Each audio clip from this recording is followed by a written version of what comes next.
ಬೇಡಿಕೆಗಳ ಈಡೇರಿಕೆಗೆ ಆಗ್ರಹಿಸಿ ರೂಟ್ಸ್ ಫಾರ್ ಫ್ರೀಡಂ ಸಂಘಟನೆಯಿಂದ ಪ್ರತಿಭಟನೆ.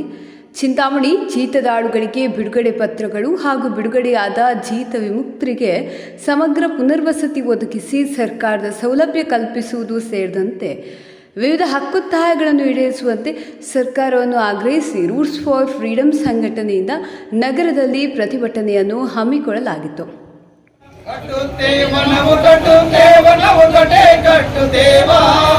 ಒಡೆದ ಮನಸ್ಸುಗಳ ಕಂಡ ಕನಸುಗಳ ಕಡೆ ಕಟ್ಟುತ್ತೇವ ನಾವು ಕನಸ ಕಟ್ಟುತ್ತೇವ ನಾವು ಮನಸ್ಸ ಕಟ್ಟುತ್ತೇವ.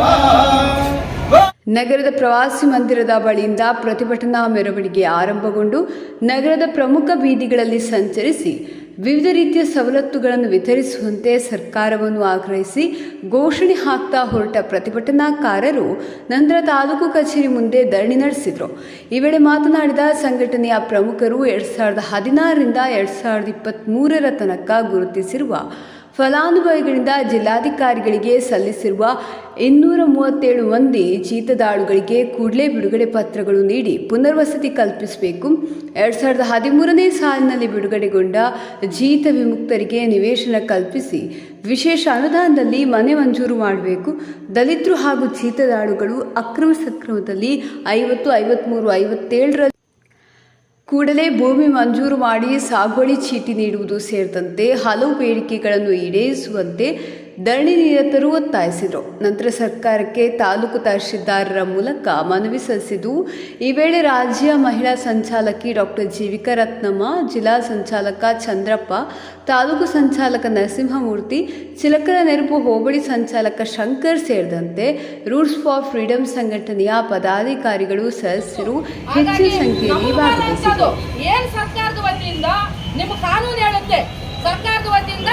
ಅರ್ಜಿ ಹಾಕಿದ 24 ಗಂಟೆ ಒಳಗೆ ಬಿಡುಗಡೆ ಪತ್ರ ಕೊಡಬೇಕು ಅಂತ ಕಾನೂನು ಹೇಳುತ್ತೆ. ನಮ್ಗೆ 237 ಮಂದಿಗೆ ನಾವು 2016ರಿಂದ 2023 ತನಕ 237 ಮಂದಿಗೆ ನಾವು ಅರ್ಜಿಯನ್ನ ಹಾಕ್ಸಿದ್ದೀವಿ. ಒಂದು ಕಡೆ ಹೇಳುತ್ತೆ ಕಾನೂನು, ಅರ್ಜಿ ಹಾಕಿದ 24 ಗಂಟೆ ಒಳಗೆ ಅವ್ರು ಯಾರು ಜೀತಕ್ಕಿದ್ದಾರೆ ಅವ್ರನ್ನ ಕರೆಸಿ ಕೇಂದ್ರ ಸರ್ಕಾರದ ಮಾರ್ಗಸೂಚಿಯಂತೆ 21 ಪ್ರಶ್ನೆಗಳನ್ನ ಅವಳ ವಿಚಾರಣೆ ಮಾಡಿ ಅವ್ರ ಜೀತದಾಳು ಅಂತ ಕನ್ಸಿಡರ್ ಆದ್ರೆ ಅವರಿಗೆ 24 ಗಂಟೆ ಒಳಗೆ ರಕ್ಷಣೆ ಮಾಡಿ ಬಿಡುಗಡೆ ಪತ್ರ ಕೊಡಬೇಕು ಅಂತ ಬಹಳ ಸ್ಪಷ್ಟವಾಗಿ ಬಾಬಾ ಸಾಹೇಬರು ಬರ್ತಿರ್ತಕ್ಕಂಥ ಒಂದು ಸಂವಿಧಾನ ಅಡಿಯಲ್ಲಿ ನಮ್ಮ ಹಕ್ಕನ್ನು ಕೇಳ್ತಾ ಇದ್ದೀವಿ ಸ್ವಾಮಿ. ಬಿಡುಗಡೆ ಪತ್ರ ಕೊಟ್ಟಿಲ್ಲ. ಯಾಕೆ ನಮ್ಮ ಜೀತದಾಳುಗಳ ಬಗ್ಗೆ ಇಷ್ಟೊಂದು ನಿಮ್ಗೆ ವಿಳಂಬ? ಯಾಕೆ ನಾವು ಜೀತದಾಳುಗಳು ಮನುಷ್ಯರಲ್ವೇ? ದಲಿತರು ಮನುಷ್ಯರಲ್ವೇ? ನಾವು ಒಳ್ಳೆ ಬಟ್ಟೆ ಹಾಕಬಾರ್ದೆ? ನಾವು ಸಮಾನ, ಎಲ್ಲರೂ ಸಮಾನ ತರ ನಾವು ತಿರುಗಬಾರ್ದೆ? ನಾವೆಲ್ಲರೂ ಎಲ್ಲರ ತರ ನಾವು ಕೂಡ ಕುತ್ಕೊಂಡು ಎದ್ದೇಳಬಾರ್ದೆ? ಎಲ್ಲರ ತರ ನಾವು ಓಡಾಡಬಾರ್ದೆ ಸ್ವಾಮಿ? ನಾವು ಜೀತದಿಂದ ವಿಮುಕ್ತಿ ಹಾಕಬಾರ್ದ? ಯಾಕೆ ನಾವು ಜೀತನೇ ಮಾಡ್ಕೊಂಡಿರ್ಬೇಕಾ? ಅದು ನೋಡಕ್ ಸಂತೋಷ ಆಗುತ್ತಾ? ನಾವು ಕಾನೂನಲ್ಲಿ ನಮ್ಗೆ ಏನ್ ಹಾಕಿದೆ ಅದ್ರ ಪ್ರಕಾರ ನಮ್ಗೆ ಬಿಡುಗಡೆ ಪತ್ರ ಕೊಡಬೇಕು ಅಂತ ಎಲ್ಲರಿಗೂ ನಮಸ್ಕಾರ. ಈಗ ಏನು ರೂಟ್ಸ್ ಫಾರ್ ಫ್ರೀಡಂ ವತಿಯಿಂದ ಜೀತ ವಿಮುಕ್ತರ ಸಮಗ್ರ ಪುನರ್ವಸತಿ ಬಗ್ಗೆ ಸರ್ಕಾರ ಸೌಲಭ್ಯಗಳು ಏನೇನು ಕಲಿಸಬೇಕು ಅಂತ ಅಭಿಪ್ರಾಯಗಳ ಪತ್ರಗಳನ್ನು ಕೊಟ್ಟಿದ್ದೀರಾ, ಅದನ್ನು ಪರಿಶೀಲನೆ ಮಾಡ್ತೀನಿ.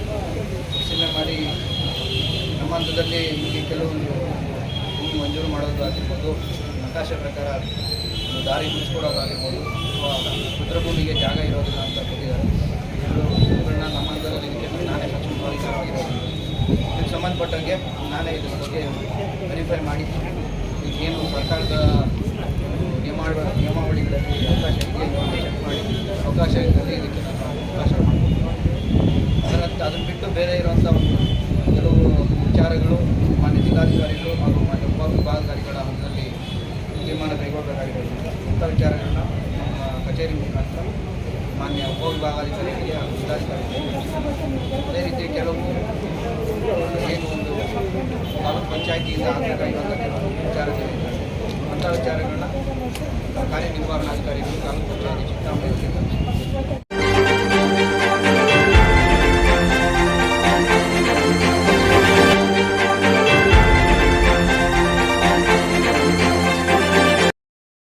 ನೀವು ನಮ್ಮ ಚಾನಲ್ಗೆ ಸಬ್ಸ್ಕ್ರೈಬ್ ಆಗಿಲ್ಲ ಅಂದ್ರೆ ಈಗಲೇ ಸಬ್ಸ್ಕ್ರೈಬ್ ಆಗಿ ಪಕ್ಕದಲ್ಲೇ ಇರುವ ಬೆಲ್ ಐಕಾನ್ ಕ್ಲಿಕ್ ಮಾಡಿ. ಮತ್ತಷ್ಟು ಅಪ್ಡೇಟ್ಗಳಿಗಾಗಿ ಫೇಸ್ಬುಕ್, ಇನ್ಸ್ಟಾಗ್ರಾಮ್, ಟ್ವಿಟರ್ನಲ್ಲಿ ಫಾಲೋ ಆಗಿ.